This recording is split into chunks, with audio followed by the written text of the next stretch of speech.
Should I stay or should I go now? Did we rock the Casbah? Was that a round of combat rock at Bowman Gray Stadium? Yeah, those are Clash references. Devin has no idea what I'm talking about. But hey, we're gonna break down the Clash. Damn, I not either. We're gonna break down the Clash. All that, the good, the bad, the ugly, and there was more good than maybe he's getting credit for. We're also going to talk about IndyCar's big deal by executive order in D.C., just plumb adding a race to their schedule, and we'll muse about our travails in the winter weather here at Georgia's. The Southeast got smacked by it, and that impacted the Clash. That's all here on 5 to Go, and I believe it's episode 350 of the 5 to Go podcast here on Apple, Spotify, and GoPRN.com. I'm your co-host, Doug Fireball Turnbull, for the traffic team with Rachel Cox Rosen at 11 Alive, and also your Atlanta Journal-Constitution Gridlock Guy columnist. Honored to be on with you. Honored to be joined by our full esteemed panel. And by full, I mean they just ate lunch. First off, he is our roving racing journo, super racing fanalist, UNG alum, hashtag hire Devin Kupka. You know why you hire Devin Kupka? To save him from using all his hotel points in February when he goes to Daytona like 5 days early. Ladies and gentlemen, Devin Kupka. Buddy, how you doing? I am doing well, and yes, I did just get done eating lunch. I think I might still got some sauce on my face from the leftover pasta that I had, but doing well, getting ready for Daytona week next week. Should be a lot of fun. Yeah, this is big time. So we're going to more preview the show, I guess, in that episode, since we still have a buffer episode between now and the Great American Race. But you'll be down there, and we'll potentially be recording during media days. So you're going to go take in, I assume, every ounce of on-track action. Yep. That's good. And then, well, what else do you have planned? You going to try to get into Disney World or? Yeah, I got one of my friends that recently moved down there, is working for Disney World, and he's been telling me, oh, you should come to Disney World. We got a day pass for you if you want to use it. So we'll see what happens. But it should be a fun trip down the middle part of Florida next week.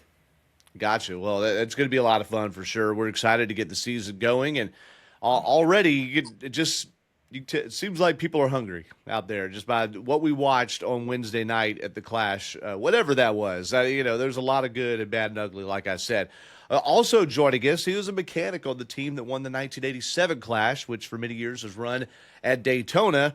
A 1988 championship-winning mechanic, Georgia Racing Hall of Fame 2018 inductee, Dawsonville Dan Elliott, grinding those transmissions. How you doing, buddy?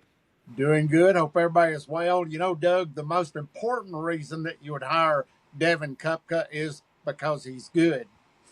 And he's dedicated at what he does. He's good at what he does, and that's why I'd hire him. Absolutely. Absolutely, folks. You're just sitting there on the sidelines. I mean, Dev, I can tell you about a part-time job that just opened at my place. Yeah. Yeah. I mean, one did just open, so I'm just telling you. Let's let him get into that after Daytona. Yeah, no doubt. Maybe during. Okay, maybe during.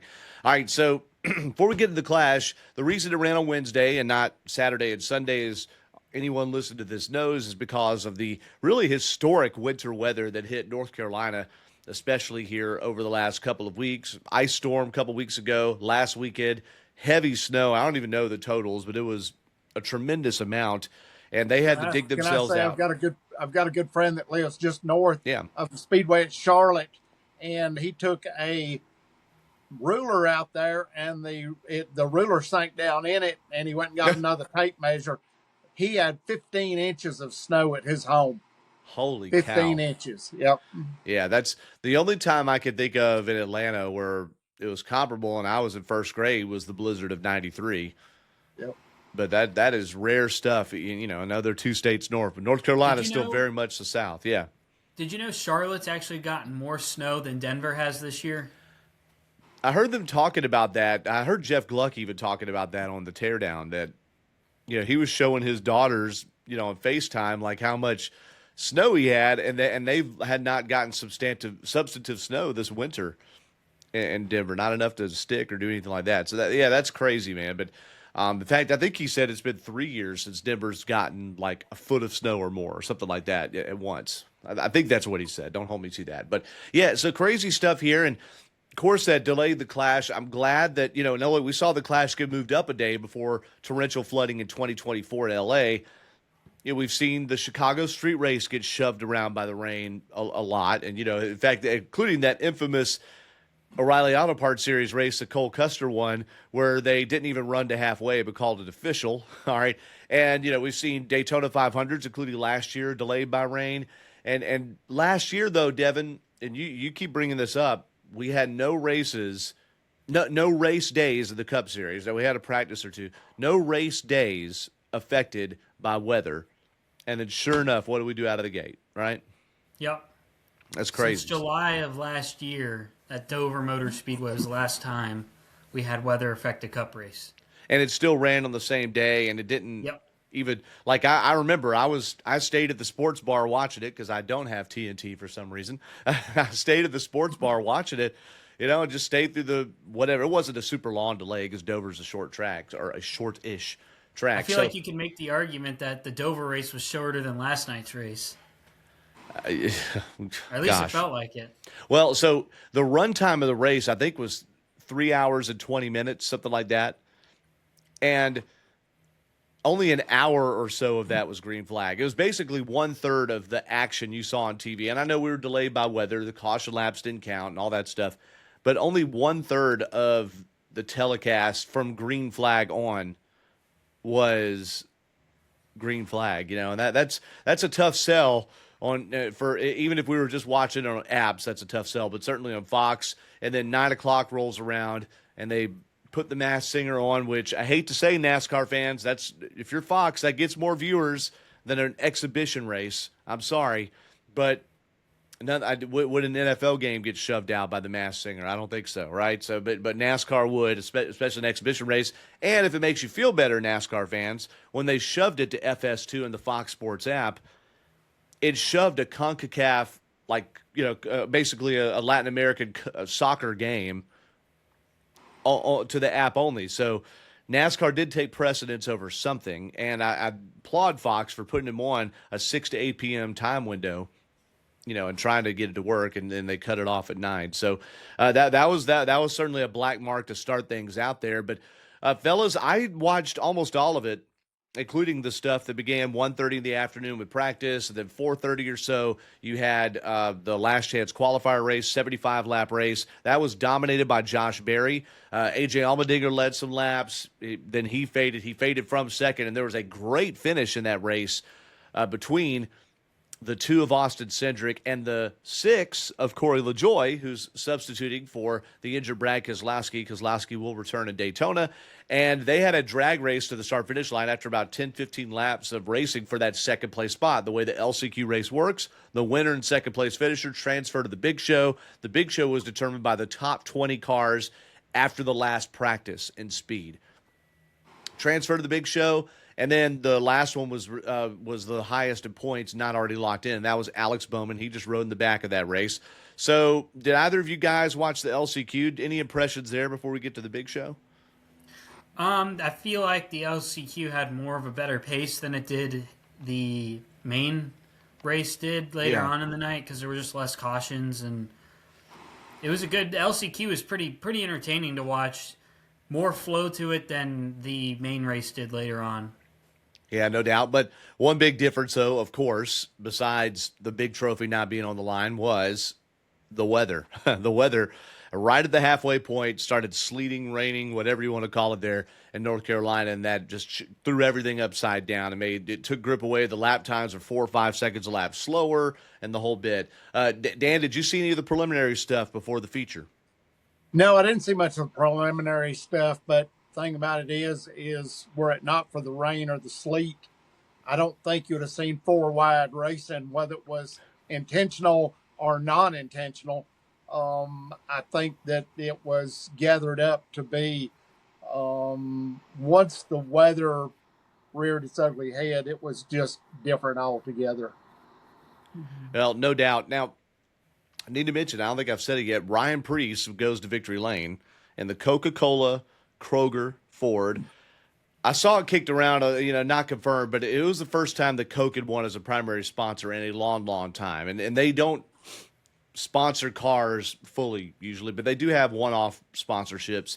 First time that Coke had been to victory lane in a long, long, long time. Just like McDonald's had that huge drought from like 1994 until Bubba Wallace 2021 or something like that. So, same kind of thing. But Ryan Preece goes to victory lane. His first trophy of any kind in the Cup Series. He'd won a pole or two, but he'd not won a race. And granted, it's not a points race. But Ryan Preece goes to victory lane and survives everything. We'll talk more about that and celebration and all that stuff in a minute. But we get to the race, and yeah, you guys, it was dominated by Kyle Larson early on. William Byron got by him, and then Chase Briscoe got by both of them. And then Ty Gibbs got around Chase Briscoe. So it seemed like they had the long run speed. And I'm wondering, Dan, since we did see more of a flow in the opening half of it before it got wet, we'll talk about that. But just before it got wet, was the added horsepower and the softer left side tire, did you see that coming into play more than if we had run completely last year's early season package?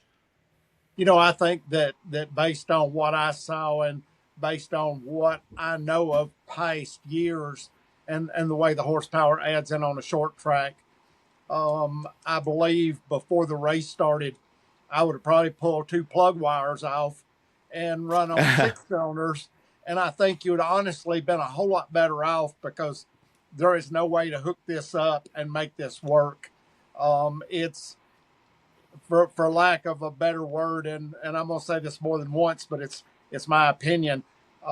It's entertainment, and you have to look at it that way because it's a flat track. It's short. It's not enough room for the cars that they started, and they were lapping the field just as soon. Seems like the green flag fell and they were lapping the field. So it is definitely different, but it is, as I say, it's entertainment.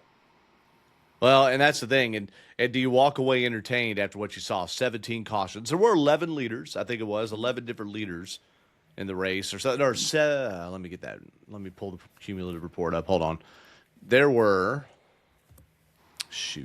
where is it? I think for me, I was kind of like the cars. I started out on cold tires, and it didn't get much better. He started on cold tires. There didn't were get much 11 better. lead changes last night. 11 lead changes amongst 7 drivers, and it felt like more, honestly. But 17 caution flags for 0 laps. I'm amazed that there weren't any more caution flags than that. I'm glad there weren't. I'm glad there weren't. So Dan, you're saying, hey, the track basically was too small to really notice those differences. It was a pure entertainment thing. I felt like, though, the tires were falling off. Even before we switched to the wet weather tires, I felt like there was fall off, and you saw, like, Allmendinger just fade. There's no way that you could have not had tire fall off at a track like this. I see.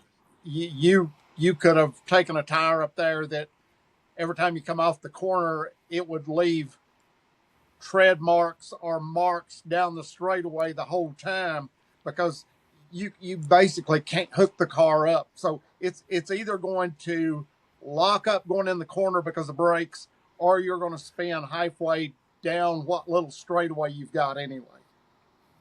That's a good point. All right, Deb, what did you think about the racing tenor, so to speak, in the first half before it got wild, woolly, and crazy there with the rain? I thought the racing was pretty decent to begin the race before the rain and snow and sleet all kicked in. Thought it was good. Saw some of the tire wear there. It went away when we switched over to the wet weather tires, but things were much more tamer and going at a much faster pace before all the wintry precipitation started. But that's a tale of, I would say, 3 different races because you had the completely dry portion, then you had the wet portion, and then you had actually the drying out portion. And you could probably make an argument at the end of the race potentially, if there was a caution that came out with 5 laps to go, that you could have probably maybe even put the slicks back on. You could see it on the television broadcast. Yeah. The spots were really becoming really dry on that track. No doubt. And then by the time it got deep into the post race there, it was starting to snow really badly again.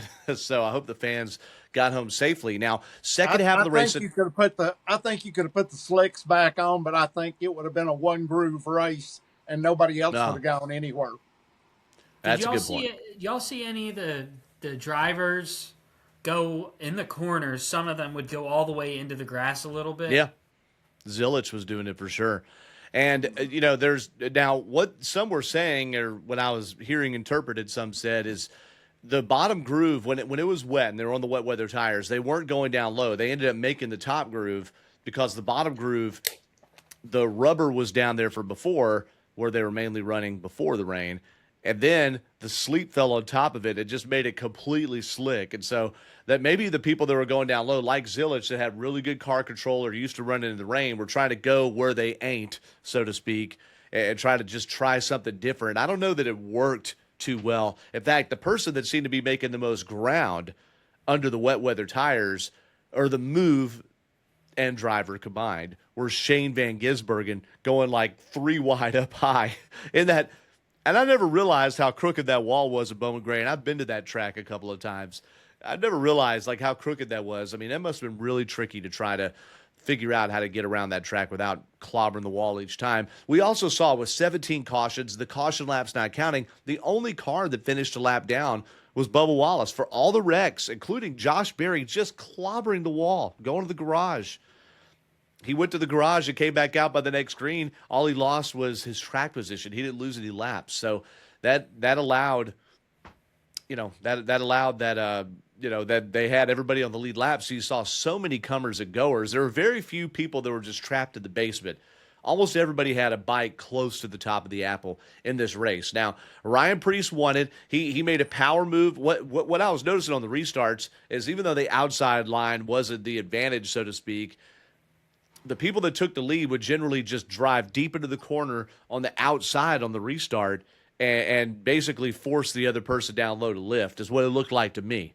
All right. And Ryan Preece was able to do that, I think, at the time around Carson Hocevar, and then he did it again around William Byron and was able to keep the lead. So he led twice for 46 laps and finished first. Your top 10 in the race, William Byron, who's up there quietly most of the night. By the way, NASCAR had another.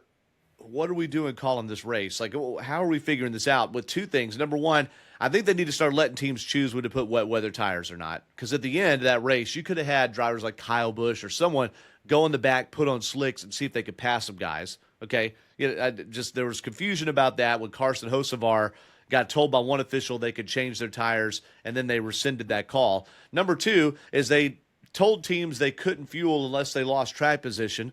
All right? William Byron goes to fuel, and then they let all the people fuel right after he fuels.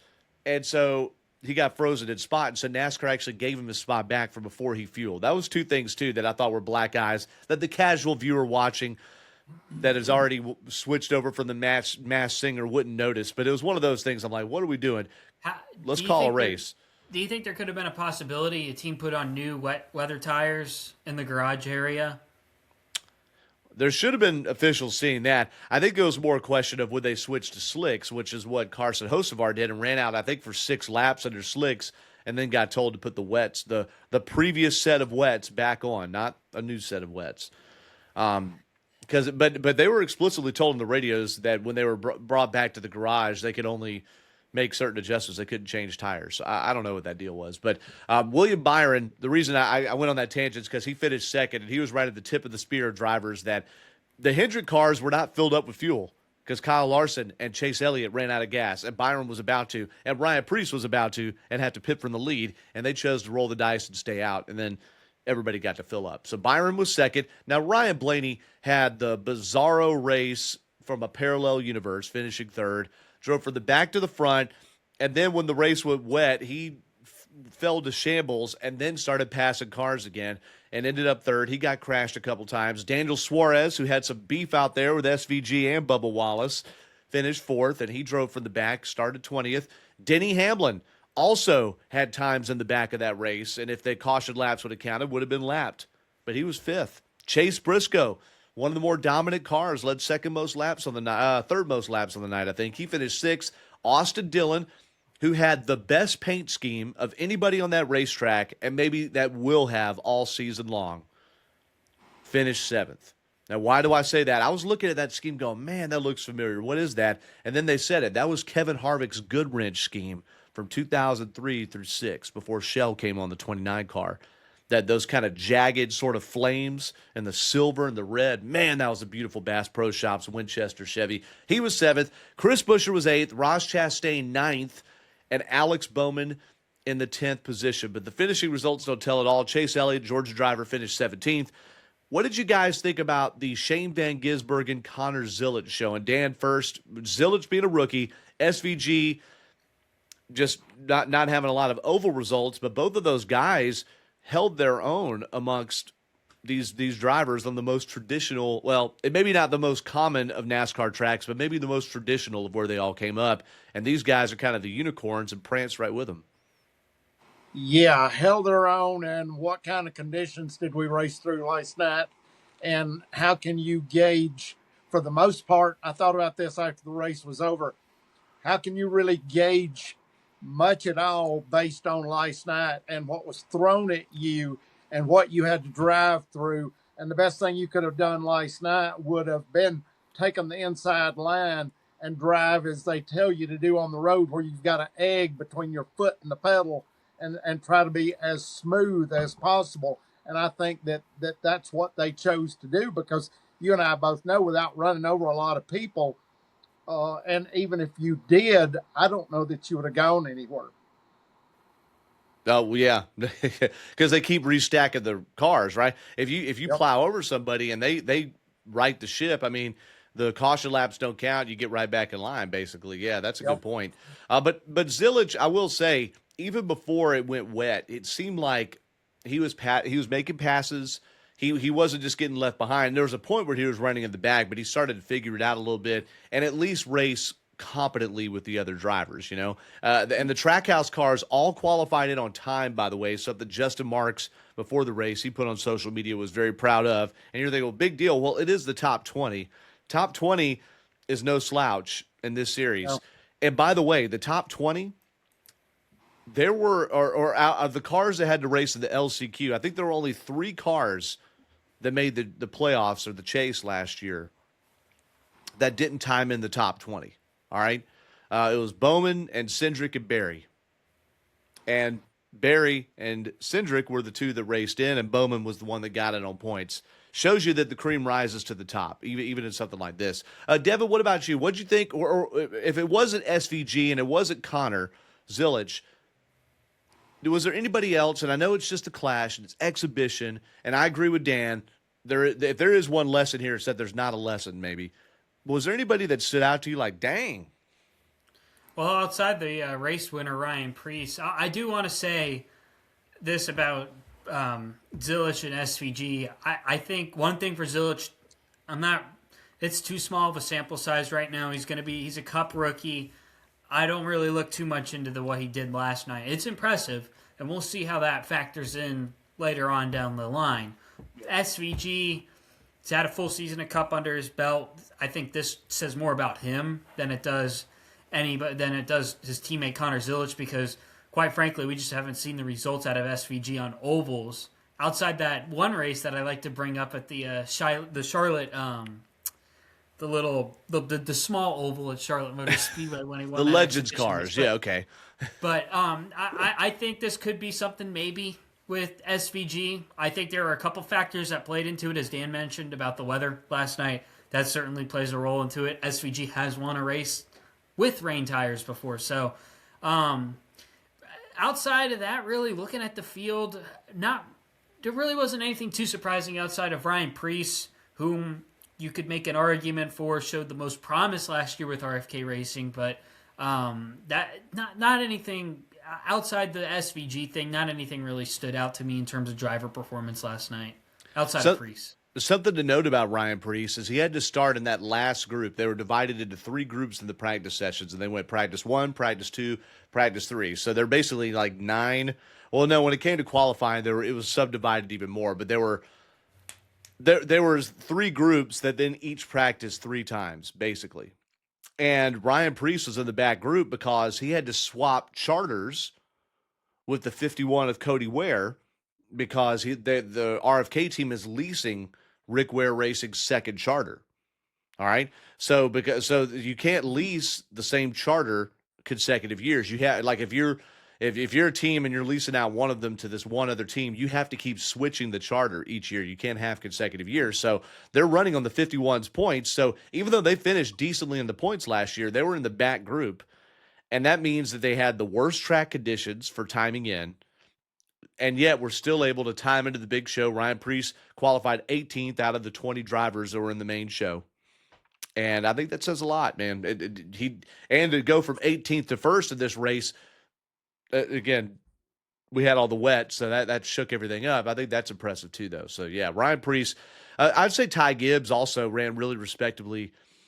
And it's another short track race where tire management mattered and where Ty Gibbs shined. And so you can start circling races on the calendar where it seems like Ty Gibbs would have a leg up on some of the other ones than in comparison to how he's run at other tracks. Another thing, too, is how much better Ryan Blaney ran than the rest of Team Penske. Joey Logano was persona non grata whole race. Austin Cindric, as impressive as he was at the LCQ, put him with the top dogs, he's a 20th place driver in that race. And Ryan Blaney, except for the part where he kind of fell apart when it was first super wet out there, Ryan Blaney just had that turn, man. And Kevin Harvick and Clint Boyer kept talking about it. There's a way that 12 car gets through the corner on these tight radius short tracks that it's just butter, or a hot knife through butter. So, a couple other observations from me there. The defending race winner, Chase Elliott, was respectable, especially first half of the race. And then when things got crazy there, he got ping-ponged a few times. What did you guys think about the wreck where Ty Gibbs, Elliott lost the front nose. He wasn't trying to wreck anybody. He lost the nose of the 9, turned Ty Gibbs, but then ran into Ty Gibbs, which helped straighten him out and helped him get back going again. Only at the madhouse, right? I feel like we saw a couple of those instances last night where the walls really have helped out prevent some of the wrecks by using opposite logic, where you think if you actually push back onto the racetrack, it's going to cause more. But I feel like we just saw a couple of those last night. Yeah. And Kyle Larson's car got trashed in that race, and he still finished 16th. He still finished ahead of Elliott Zillage. Kyle Busch there was a point where he'd passed a few cars, and I even put on X, man, watch out, Kyle Busch is up to 11th. But that's kind of where we're at these days. Watch out, Kyle Busch is up to 11th. And again, it's just a clash. You don't know what people are testing and trying and whatnot, but I'm like, what's going on here? It was interesting, though, that there's no way that you can test stuff there and learn anything and what for anyway, because it is such a deal that is, like I said, entertainment. And I think that several of the drivers gave their opinion that they either lost the nose or they got loose or whatever. And I think that there were some things in that, if you noticed, that didn't exactly add up. I think that there will be maybe as we get on into the season. I don't know that there'll be any paybacks for last night, because I think most people looked at this as what it was a exhibition race anyway, and no points. Yeah. And other than, I don't know about Bubba. I don't know what Bubba thought about it. I don't know if you caught any interviews with him or at the end of it what he thought about it or what he said about it, but he seemed to be one of the ones that was kind of a little bit off game last night, if you might say, whether it had been intentional. You mean because of how frustrated he looked? Where he was, because it was, who was he running into under caution? That was Suarez, right? I don't even remember. I believe it was, but there were things about last night that, like I said, it's a good thing it was an exhibition race, because I'd hate for any of this to carry over into Daytona. I don't know that I want it carrying into Daytona, but I wouldn't mind it carrying into that first Bristol race or the COTA race. That'd be fun. Yeah, but you got points to lose whenever you get into these next. Well, when the season starts, you really got to think about what you're doing, and why you're doing it, because this was just I'll speak more about it in a minute, but this was just an odd race. Well, it was. Well, let's kind of put a cap on that because I want to talk about the change in IndyCar schedule and then anything else we need to cover before we head out of here. What would you do to put a cap on it, Dan? I mean, you're saying it's just an odd race. Is this just one of those unicorn things? Is there anything that could have been done better? I mean, we can sit here and throw. I'm talking about me. I could sit here and throw stones at it, but what were you supposed to do? There was a snowstorm and then it rained in the middle of it, and I mean, I don't know. I think you need to take the Talladega cars if you're in a big crash at Talladega or Daytona, and cut the bad sheet metal away and run the cars as they are, because to me, Bowman Gray in the Gen 7 car just doesn't. Let's just say the what I saw last night, that's not what I like to call even an exhibition race, because you throw the weather in, and the weather, even though the weather did somewhat mess it up for people, I think that added to the drama of that being an exhibition race. Let's throw something else in, but to me, the Bowman Gray deal and the Gen 7 car is oil and water.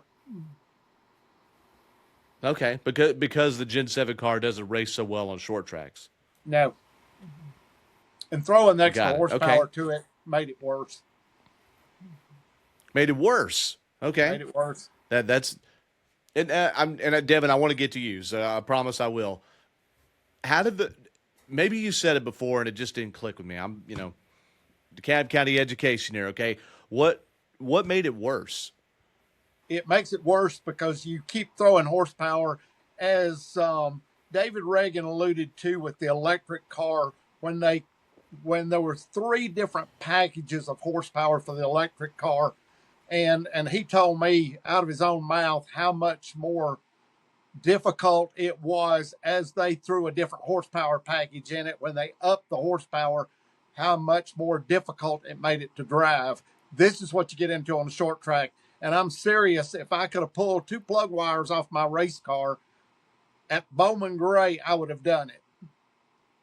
To where it would. But isn't it good that it's difficult to drive? It's good for the fan if you're looking at it from the fan's point of view.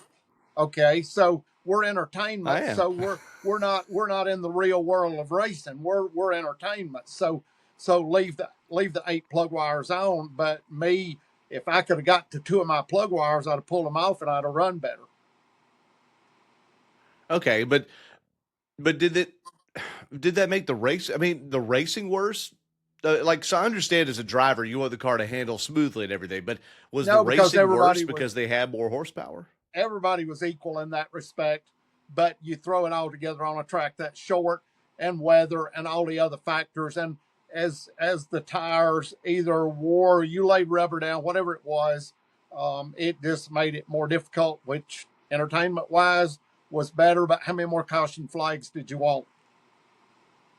Yeah, well, there's certainly too many of those. Devin, let's put a cap on it here. I mean, is there anything about it, just knowing what couldn't be changed, is there anything about it that we look ahead to 2027 and try to do differently?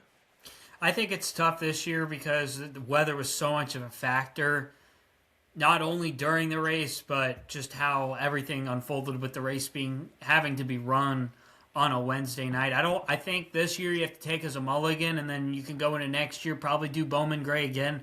I think the racing was decent enough. I think you also might need to make changes potentially to the format, because these laps not counting, especially at a place like this, cautions come out very, very, very easily.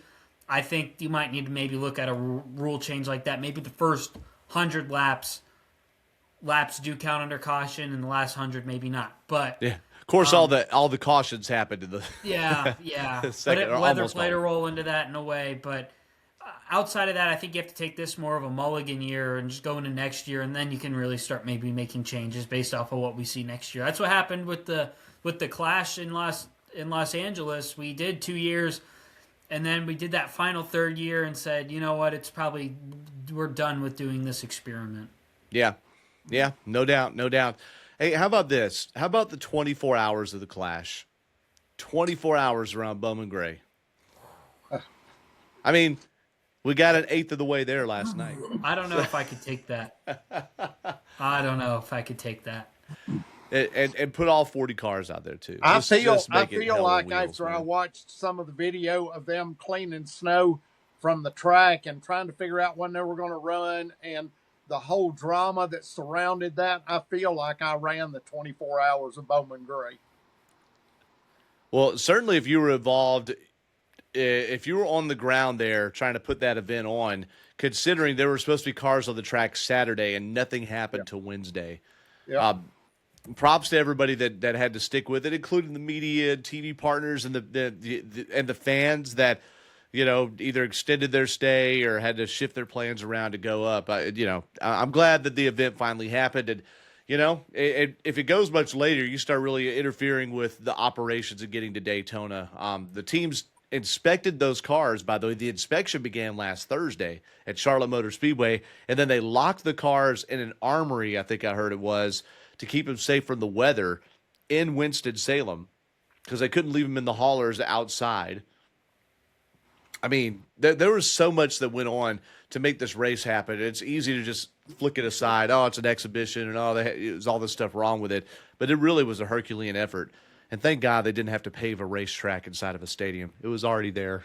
So, that's just for a saving grace there. But congrats to Ryan Preece on winning. By the way, really emotional getting out. For those that don't know, he had a modified background, came from Connecticut, but just run a lot of laps and done a lot at Bowman Gray Stadium, where modifieds are like the number one show. So if he's not going to win the Daytona 500 or maybe New Hampshire, that's like a home race, I think him winning at the Madhouse, the Bowman Gray Stadium, was certainly very meaningful for him. Just like if all three of us were to run a race and win in Atlanta, right? It's kind of the same sort of deal. So congrats to Ryan Preece nonetheless, getting 2026 off. Yes, I got the year right, off on the right foot.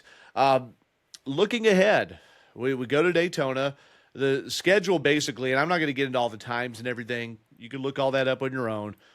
Radio Network's MRN, Motor Racing Network. PRN dusts off the covers. We just had our preseason production meeting this week, same day as the Clash. But PRN doesn't get going until Echo Park Speedway in Atlanta. MRN's got all your Daytona coverage starting Wednesday night. Devin will be there qualifying single car times. That's the only race, because there is no practice, right? You put these cars on the track there and then you have duels and that's it, right? Yeah.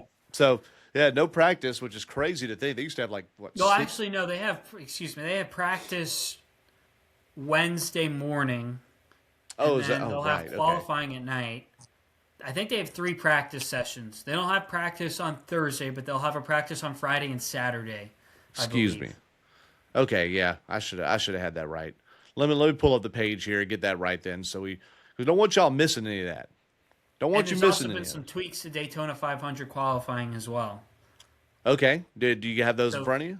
Yes. So per Bob Pockris, the top 2 open cars in single car qualifying are locked in and they aren't racing for the spot allotted to the top open car in each duel. The remainder of the open cars race for the one spot available in each duel. That's what it's always been. Looks like the open cars, there's going to be 2. There's always 2 open cars that make it through Wednesday time trials that know they don't have to race in the duel, basically. Okay. That's always been the case. Okay. No, I know. Sorry, yeah, not to step on you, but it is. Daytona qualifying is the most confusing because there are 4 things you learn from that. The top 2 starters in the race and the 2 go-or-go-homers that ain't going home. That's what always has been, and that goes all the way back to whenever. I mean, that's for as long as I've watched the sport. That's how it's been.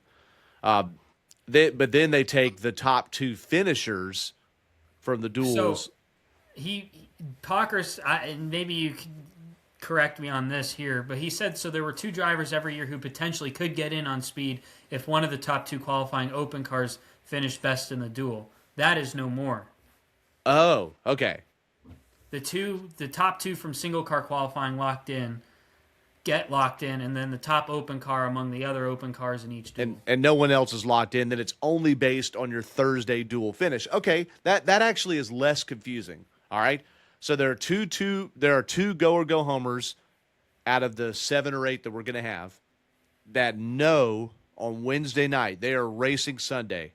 No one else could fall back on their time. That's what it means. That's big. Imagine you're Justin Allgaier, and let's say you qualified 10th quick for the Daytona 500, but now Jimmy Johnson's taken that provisional already, but whoever. Gosh, Chandler Smith and Corey Heim. I'll pick the Georgia drivers, but Chandler Smith and Corey Heim pull a rabbit out of their butt, and they qualify 7th and 8th. That means Allgaier does not have that time to fall back on at all. They're only taking those two guys. He can only race his way in Thursday. So what that means is, though, is if I'm just being hypothetical, if Heim and Smith were to race their way in, does it say what happens there? Does that mean they just take only one more and that's it? I don't know. And he leads off with, and then top open car among the open cars in each duel. That's the last line. Okay. So the remainder of the open cars race for the one spot available in each duel. Okay. All right. So I thought, okay. So really what it boils down to is they're taking the top open car in each duel. Yeah, I think so. Bottom line. Because two of the 4. That makes it that's a lot better. Okay. Yeah. So there we go. So you're really only racing for one spot in each duel. So imagine Allgaier qualifies 10th. Oh, my God. Or 10th the fastest. It's not going to start 10th. And then, well, never mind. Okay. That's big. That is a big change. So thanks for pointing that out. I had not seen that. There is Cup practice 10 o'clock Wednesday morning. I might have to put that on my laptop in the 11 Alive studios on Wednesday, okay?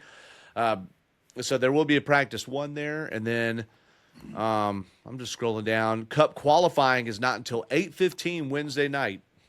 So I'm going to skip on some sleep there on Wednesday.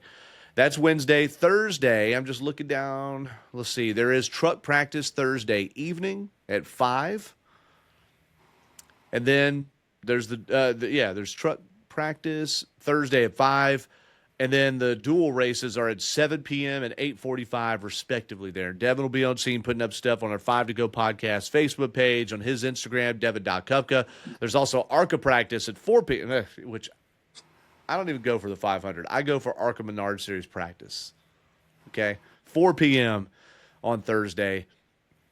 We're not going to read off the whole schedule, but basically Friday is going to see truck qualifying, truck race, and I'm assuming O'Reilly Auto Parts practice.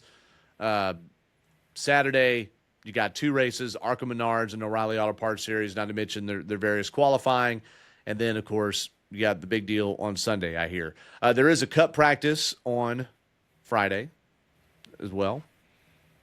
And let's see, Cup practice on Friday, O'Reilly Auto Parts Series practice on Friday.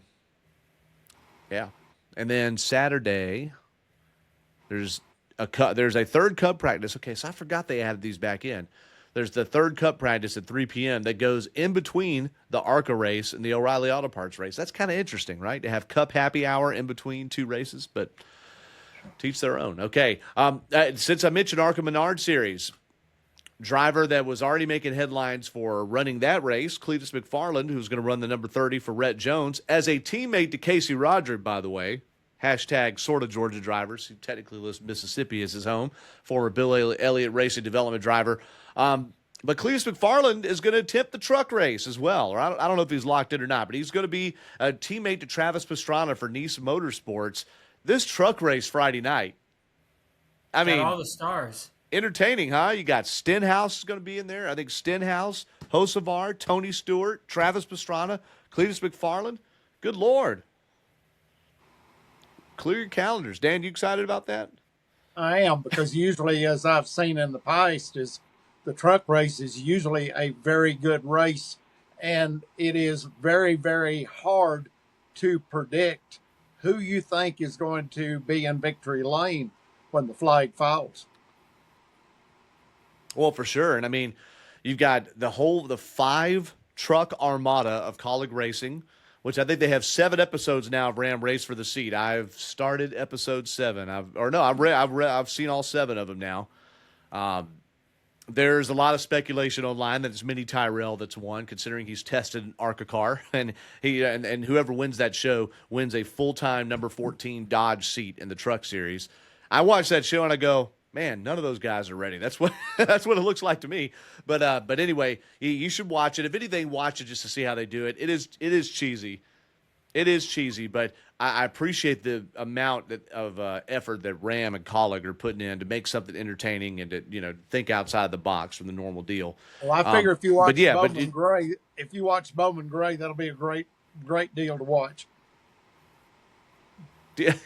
Yeah, this has less yellow flag laps than Bowman Gray did, that's for sure. But some dudes that were ready to fight, they did have that.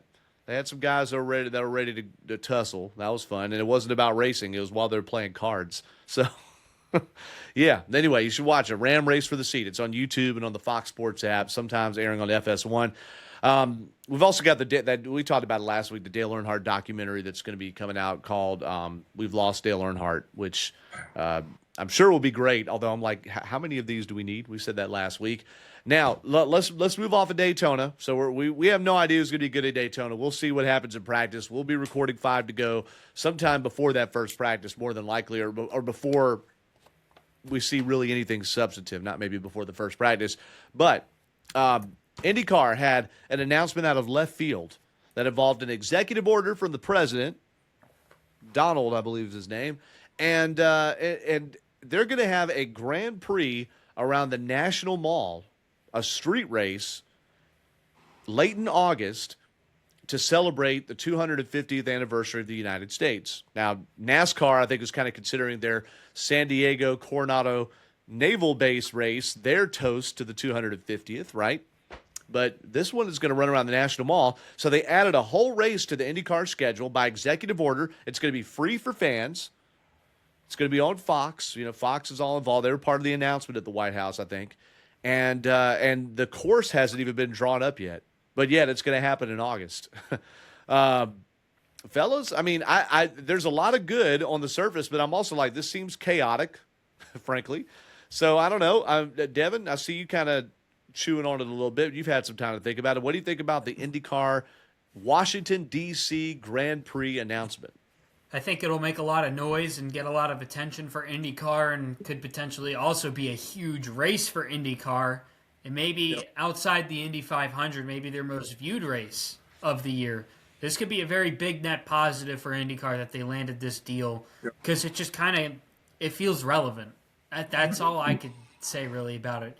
Just given the fact the year we're in, 2026, America 250, right there in the heartland, not heartland of America, but where American politics happens, right there in Washington, D.C. But I hear it's the capital of the U.S. They're going to be driving by.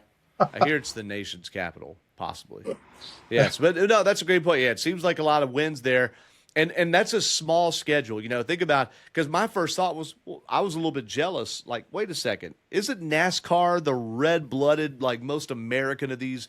Well, actually, IndyCar is way older than NASCAR. It was the original one. But NASCAR just, with having the most American drivers and being stock cars versus open wheel, that just feels like it's the most uniquely American of the motorsports. But NASCAR already has 38 races. What are you going to have, 39th race on an off week? So you can see why IndyCar is a lot more flexible to maybe try things there. What did you think when you saw the announcement, Mr. Elliott? I loved it because I can only think what a opportunity this is going to be to probably hear the politics of the nation during the course of this. And I can see the president either in victory lane. He could be, if you remember Bill Broderick, he was the cap man during the years that, we were in victory lane. And I can see Donald down there passing out caps to the different team members. And I wonder what color they would be. Yeah. I can see this, and brings up one more important question. Will we see the presidential land yacht pacing the field again? Oh, yeah. Yeah, well, they bring the big Air Force One limo, I guess we have. The Beast, whatever it is. Yeah, that's been to the Beast. The Beast, yeah, that's it. Yeah, why not? Yeah. I think it's interesting. the amount of like taxpayer dollars involved. Like it's done by executive order. This thing, like it is free for everybody.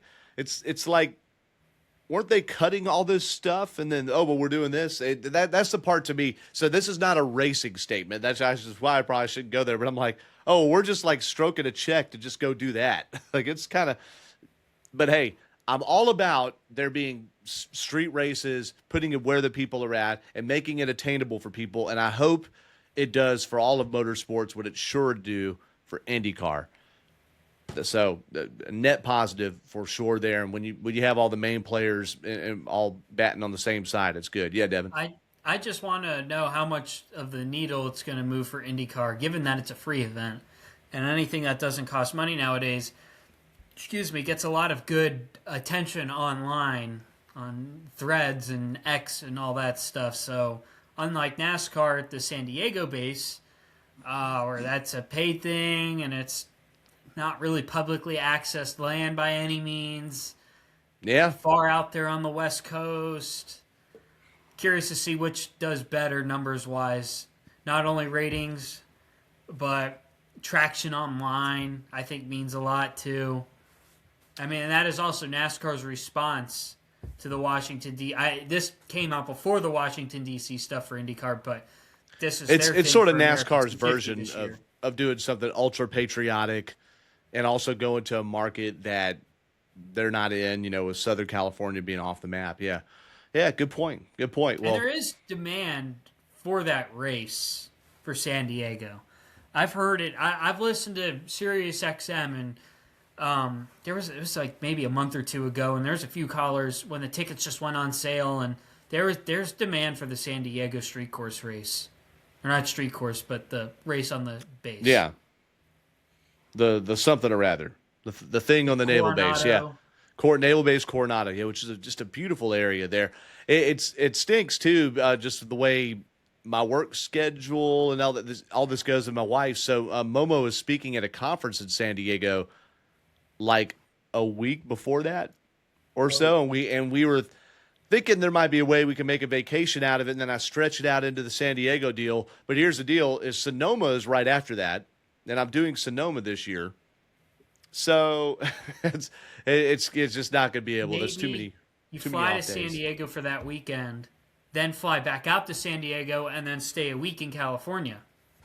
Well, right, but I don't have the week. That's the problem. I just don't have enough PTO. That's the bottom line. It's not about the money and the back and forth. It's more I just don't have the off days to do it. So. Yeah, but by the way, I did take a day off work the day we're recording this, Thursday after the Clash, February 5th, and I spent a good chunk of my morning planning out all my PTO, mainly around the NASCAR races and how many days I would need for each one. I think it's perfectly. I'm not going to need more than one for any NASCAR day. Crossing our fingers, so that's good. Because I get off work at 1 p.m, so I could travel after that, and then I get to the races. I don't have any Friday calls, except I did find out that I will be part of the Charlotte fall broadcast, even though it's not the Roval. Sweet. So I'm going to get to go, and that is a Friday truck race, and then Saturday, Sunday. So yeah, that'll be big. And I'm guessing that truck race probably moves to the evening.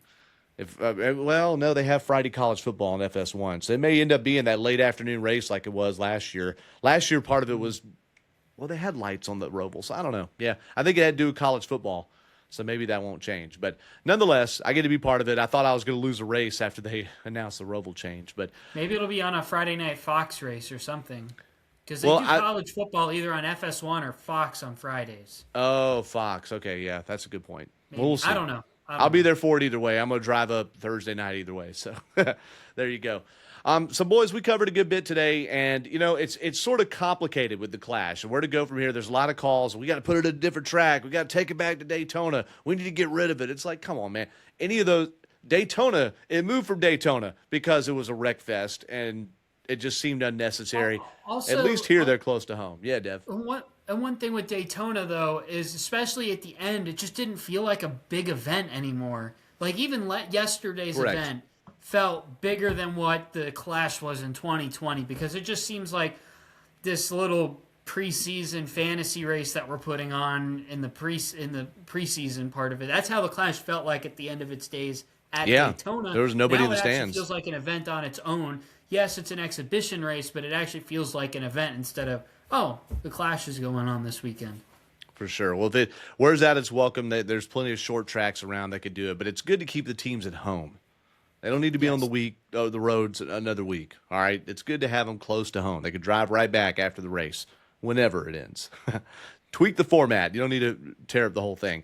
All right, well, let's get to our final thoughts here. We're just under an hour. This is a good way to bring it into the garage here. We're going to have plenty to discuss, especially in the show 2 weeks from now when Devin's just going to be effervescing with Daytona information and impressions here. So, Dev, any final thoughts on this show? Yeah, it seems like the silly season for 2026, 2027 is already beginning with Carson Hocevar inking up a long-term contract extension with Spire Motorsports that goes into the 2030s. Really? I missed that news. Okay, that must have just come out. Okay. Yep. So he linked it long-term, and they just said into the 2030s, or did they give a year? Into the next decade. Man, they know what they're doing because he should have been a top free agent, for any of these big rides coming up. But just because we sign a long-term contract, well, contracts are made to be broken, right? That's in racing. It seems like drivers find a way to buy. I wonder what his buyout is. Yeah, but that's a big move for them. And you saw last night, in comparison to his teammates, granted Suarez ran pretty well. Like Hocevar was he normally runs head and shoulders above the two other cars in that stable there. So let's see what happens there. Yeah, this is going to be a big silly season. Follow it right here. The rumors, the whatnots, all that here on 5 to Go. Dan, what about you? For all the people that don't understand or don't know what Daytona was like whenever we started going down there in the 70s and the 80s and all of the excitement that through the month of January, it was a culmination of the excitement through the whole month that led up to Speed Weeks at Daytona.